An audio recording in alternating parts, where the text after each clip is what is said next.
So, if success is the steady progress toward your own personal goals, what then is failure? Is failure working on a project that ended with poor results? No, of course not. Is failure launching a new product that failed miserably in the marketplace? No, of course not. Is failure doing the best you possibly can with your kids and having them disappoint you in a very personal way? No, of course not. There's no failure in pouring your heart and soul and energy into something that didn't work. Rather, failure is not trying at all. If success is the steady progress toward your own personal goals, then failure is no progress at all. None. Not even trying. Success and failure are always linked together. Success and failure are always linked to ambition. And let's remember, success is doing. Failure is not doing. It's that simple. Tom Peters, world-renowned author and management expert, said recently, "There is only one way to be in serious trouble today, and that is not to be trying, not to be failing, not to be stretching yourself." Success is a doing. You've got to actually do it. Activity is a high priority in the life process to try and get maximum benefit out of what we have available, our resources, our skills, our knowledge, and our talents. Success is doing that tries to get maximum benefit out of what we have available. Benjamin Disraeli, former Prime Minister of England, once said, "Nothing can resist a human will that will stake even its existence on its purpose. I'll do it or die." What a powerful set of words. We've already talked about resolve, doing it until. But here's what else. Resolve says, "I will." Two of the most powerful words in our language. The formula for disaster: could, should, don't. Here's the formula for success: could, should, will. I will. I should. I can and I will. Two of the most powerful words in the language: I will. The man says, "I will climb the mountain." They say, "It's too high. It's too difficult. It's too rocky. It's never been done before." The man says, "Hey, it's my mountain. I'll climb it." Pretty soon you'll see me wavering from the top or dead on the side because I'm not coming back until I've done it. Powerful. There are several studies that show the greatest achievers aren't those who fail the least. No. The greatest achievers are those least frightened of failure. They're willing to take on the challenge without the guarantee of success, seeing the end, but not sure when it will be or where it will be. Although success and failure go hand in hand, many people have a problem with failure. They think it's a bad word, has a bad connotation. They don't see it as a stepping stone, they see it as an end result. Quite often, success requires failure, sometimes many failures. In every scientific discovery, there were dozens or hundreds of failures before one's success. Without failure, opportunity cannot be created. Without failure, there can be no success. But what is the measure of success? How do you know if you're successful, really successful? How do you know, especially when your success could be so vastly different from someone else's success? Here's how you measure results: making measurable progress in reasonable time. That's all life asks, making measurable progress in reasonable time. So you've got to be reasonable with time. Don't be unreasonable with time. Parents, don't be unreasonable with time. Managers, brokers, business associates, have a little patience. You can't ask somebody every 5 minutes, "How are you doing?" Now, that's too soon. The guy says, "I haven't left the building yet." Give me a break. So, 5 minutes is too soon to ask. So 5 years is what? Too long and too late. So, what is reasonable time to ask for results as a measure of progress? Here's number one. At the end of the day, you can't let more than a day go by without getting some things done. Some letters written, having a conversation with your son or daughter. You can't postpone the important more than a day. When you work on the job, there are some things you gotta get done within a day. You gotta make some calls within a day. Your health disciplines, you gotta get those done within a day. You can't carry over. You can't say, well, I'll eat 9 apples 10 days from now. No, it's an apple a day. A day, some things you've got to get done within a day. So at 5 minutes to midnight, and you haven't gotten your apple in yet, munch away and get it done. A day. Here's what's next. A week. Some things you've got to get done within a week. Stuff on the job, calls made, activities. A week is a good chunk of time. Can't let more than a week go by without taking a look and a measure to see how you're doing. Second, in the last 90 days, how many books have you read to invest in the miracle of your mind, give you ideas to ponder, fashion your future with meticulous care? How many books have you read in the last 90 days? Third question, in the last 6 months, how many classes have you taken to improve your skills or to develop new skills for your future and your family? How many classes in the last 6 months? I'm telling you, numbers tell us everything. Success is a numbers game. You've got to make progress. You've got to make progress in reasonable time. You've got to take a look at the numbers and see how you're doing. It's the name of the game. How often should you weigh the new baby? Well, you say, I'll weigh the new baby next spring. No, you can't wait until next spring. Don't you have to weigh the new baby often? And the answer is yes, of course. To see what? To see whether it's gaining weight or it's losing weight. What if it's losing weight? The alarm bells have got to go off. You can't let a little baby lose weight very long. It's called disaster. These numbers are important. How often should you check the corporation to see if it's healthy or not? You say, well, in a couple of years. Well, get all the accounts together. No, you'll be out of business in Las Vegas, the big gambling houses. Guess how often they put together a financial statement to see where they are? Several times a day. Why so much is happening?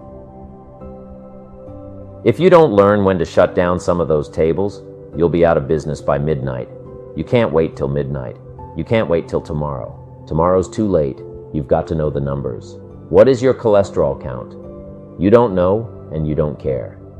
You've just got your fingers crossed for the future. We'd better come and get your family and take them to safety.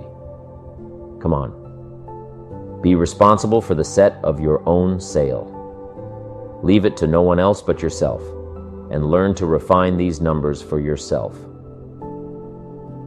Now, what if your results are not that good right now? What if you're going through some tough times and aren't quite sure what to do next? You know why I do seminars and lectures and write books and audio programs? So I can attend them all myself, read it again myself, listen again myself. I don't do it just to hear myself talk, and I don't do it for the money. I do it because the teacher always receives the greatest lessons he seeks to teach others. What's the best way out of a blue mood? Talk somebody else through theirs. What's the best way out of a mental energy slump? Talk somebody else through theirs. What's the best way to start solving your own problems? Talk to somebody else about theirs. Why?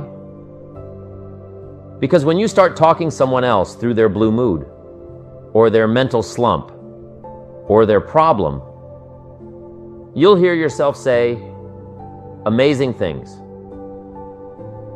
You'll hear all the knowledge that you've gathered come out to help this other person. And it will ultimately help you by hearing it again. It just works that way.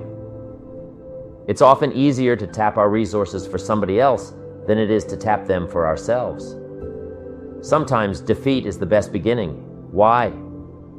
Well, for one, if you're at the very bottom, there's only one way to go, up. But more importantly, if you're flat on your back mentally and financially, you'll usually become sufficiently disgusted to reach way down deep inside yourself and pull out miracles, pull out talents, and pull out abilities, and pull out desires and determination. When you're flat broke or flat miserable, you'll eventually become so disgusted that you'll pull out the basic essentials required to make everything better. And it's in the face of adversity that things begin to change. That you begin to change. With enough disgust, desire, and determination to change your life. You'll start saying, I've had it. Enough of this. No more. Never again. Here's where the miracle begins. I've had it. Enough. No more. Never again. These words and these thoughts really rattle the power of time and fate and circumstances. And these three things, time and fate and circumstances, all get together and say, okay, we can see that we have no power here. We're facing some major resolve. This guy's not going to give up. He's had it. He's done with all this nonsense. We better step aside and let this guy get by. Resolve inspiration through disgust. But a lot of people don't change themselves. They wait for change. Circumstances to change. The government to change, life to change. What'll that do? Not much. These poor, unfortunate folks accept their defeats and wallow in their self-pity. Why? Because they refuse to take control of the situation. They refuse to take control of their life, their career, their health, their relationships, their finances. They refuse to take control and take responsibility and get sufficiently disgusted to change it. But if you are disgusted, if you are making changes, if this program finds you in the middle of your own personal slump, then I have some words to offer you. Your present failure is a temporary condition. It is only a temporary condition. You will rebound from failure just as surely as you gravitated into failure. Somebody once suggested to me, in a bout of failure, that I should tell myself that this too shall pass. I firmly believe that you're only given as much as you can handle. As much negativity, as much failure, as much disappointment. This too shall pass if you grasp for a new beginning. If you pull yourself up and move back into the world with a plan. So, as foolish as it might sound, be thankful for your current limitations or failures, for they are building blocks from which to create greatness. You can go where you want to go. You can do what you want to do. You can become what you want to become. You can do it all, starting now, starting right where you are. So be grateful for adversity, but for your future. Make it work for you, not against you. Make your failures give birth to great opportunity, not prolonged agony. Make your disgust lead to inspiration, not depression. The world will willingly sit by and let you wallow in your sorrows until you die, broke and alone. And here's what else the world will do. The world will step aside and let you by. Once you decide that your present situation is only temporary, once you decide to get back on your feet and make your mark, the world doesn't care which choice you make to stop here or to go on. The world doesn't really care. So you have to. You have to care in your own enlightened self-interest. Give a run at adventure. Keep your eyes firmly on the achievement, on your ambition, and not merely existence and self-pity. Make a commitment to excellence. Success is something you attract by the person you become. Success is not something you pursue. What you pursue usually eludes you like a butterfly, something you go after that you can't catch. Success is something you attract like a magnet by the person you become to attract attractive people. We've talked about this before. To attract attractive people, you must be attractive. To attract powerful people, you must be powerful. To attract committed people, you must be committed. Instead of going to work on them, you go to work on yourself. You work harder on yourself than you work on the job. And if you become, you can attract. The whole key is to make yourself valuable. The key is to make yourself attractive. The key is to make yourself skilled, skillful, competent, willing, powerful, unique, sophisticated, cultured, being able to manage, in control, healthy. The whole key really to the future is personal development, because the greatest gift you can give to someone else is your personal development, self-development, self-investment. The greatest gift you can give is your own personal development. If I become 10 times wiser, 10 times stronger, 10 times brighter, 10 times more competent, think of what that will do for my success. If I grow, think of what that will do for my future. Self-development earns success. Self-investment earns respect. And the only way to make a better and better and better investment in your future is to become better and stronger and wiser and more competent. And the more attractive you become, the more attractive you are. And the more attractive you are, the more you attract success. Self-development, self-investment attracts success. That's powerful. Now here's what would be pitiful if your income grew and you didn't grow. Because here's what usually happens. If your income takes some jumps, it's best that you grow quickly up to where your income is. Why? Because otherwise, your income will soon come back to where you are. Somebody once said, if someone hands you £1 million, it's best you become a millionaire, so you get to keep the money.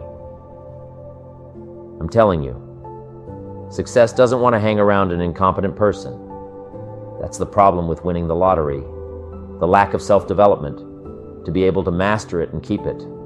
And now the fortune is bigger than the person, rather than the person being bigger than the fortune. If you're a parent, use that as a challenge to grow. Personally, use the challenge of parenting to grow. See what you can become. One ancient writer said this. Here are some reassuring words. God's arm is not short. Aren't those reassuring words? God's arm is not short. You can't think of anything more pitiful than a God with a short arm. Poor God. His arm's too short. He can't reach all the way, can't reach out to all of us. This writer said, no, be reassured. God's arm is not short. He can reach all the way, and He can reach everybody.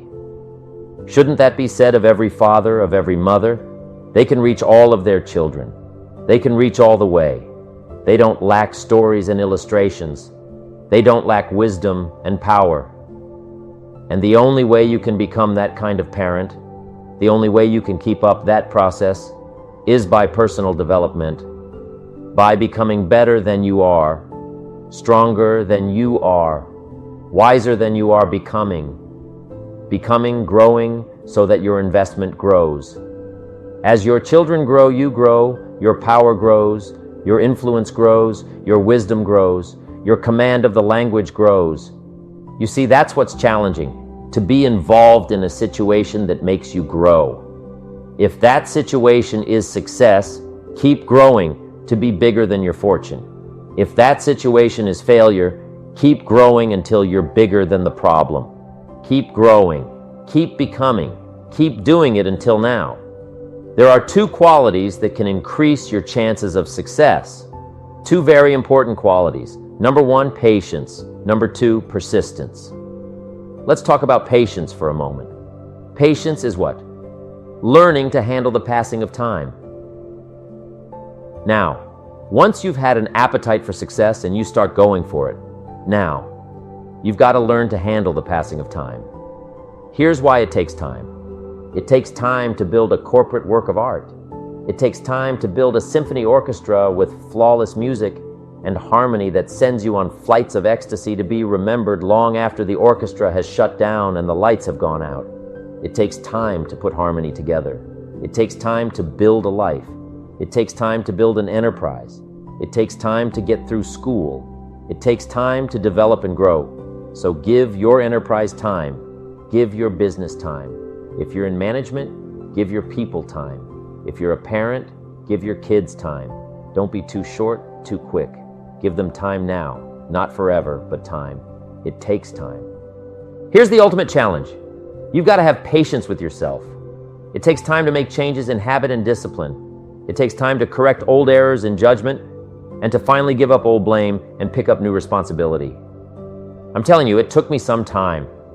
I used to blame the government and blame taxes and blame the company and blame the marketplace. It took me a long time to give that up. That was a pretty comfortable list to explain. My empty bank account, pennies in my pocket, nothing in the bank, not doing well, embarrassed by my situation. It took time to give that up and only blame myself. That took a while. So have patience with yourself, number one. And number two, while you're dealing with the passing of time, number two is to keep doing it. Be persistent, be tenacious. Keep doing it until as long as you are patient and persistent. It's hard to elude success as long as you maintain patience and persistence. Tenacity. There's only one person, just one person, that will draw the line between success and failure. one person, and that person is you. So be patient, be persistent.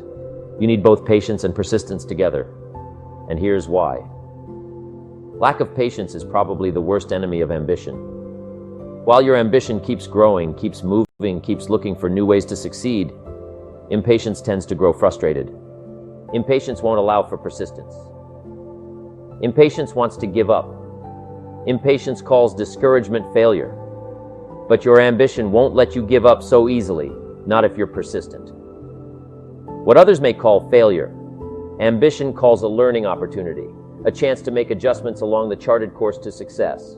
Ambition knows something else too. Ambition knows that the longer the achievement is in coming, the more valued it is.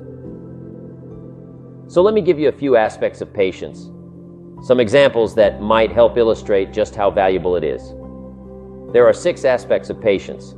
And here's number 1. Knowing when an opportunity is right and when more preparation is needed.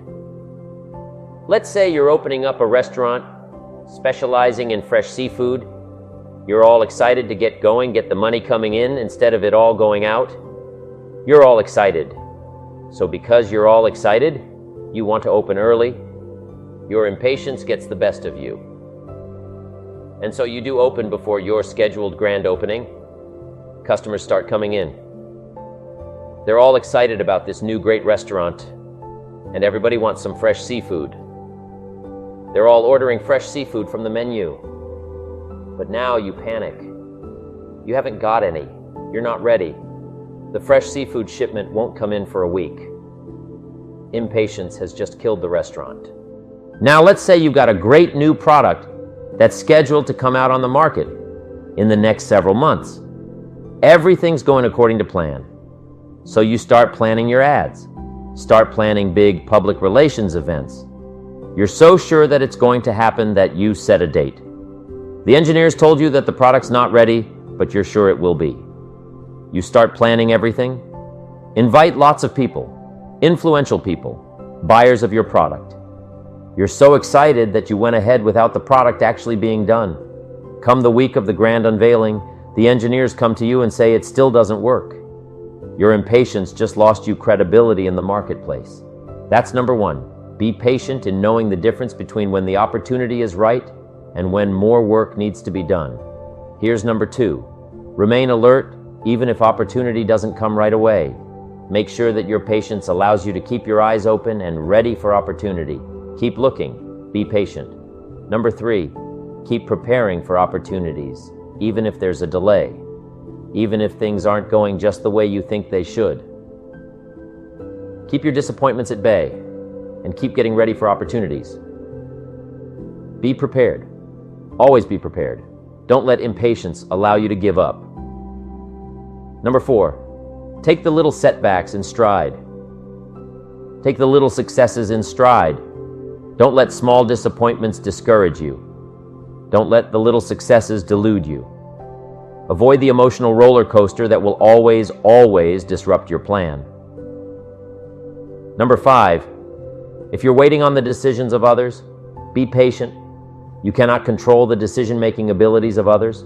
You cannot control their timing. If your project was to come up before the board in one meeting and time ran out and they moved your project to the top of the agenda for the next meeting, be patient. Don't be frustrated about what you have no control over.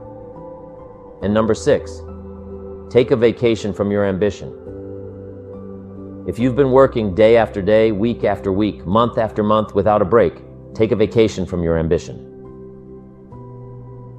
The patient person, secure in their ambition, knows that the drive and ambition will still be there even after some time off. As a matter of fact, with some time off, the ambition will have a stronger pull than ever when you come back to it. Persistence is patience in action. Persistence is creative, always looking for new opportunities. Persistence is courageous. It doesn't give in to fear. Persistence is hopeful. It doesn't let discouragement through the door. Persistence is positive. It keeps you on track with your plans and your goals. And the last thing that persistence is cheerful, not gloomy cheerful. Persistence knows that gloom and depression and disappointments waste energy. Cheerfulness creates it. Patience and persistence are both required for success. And as we end this side, please remember that success and failure are also intricately intertwined. For without failure, you can never appreciate success. And quite often without failure, there will never be success.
die.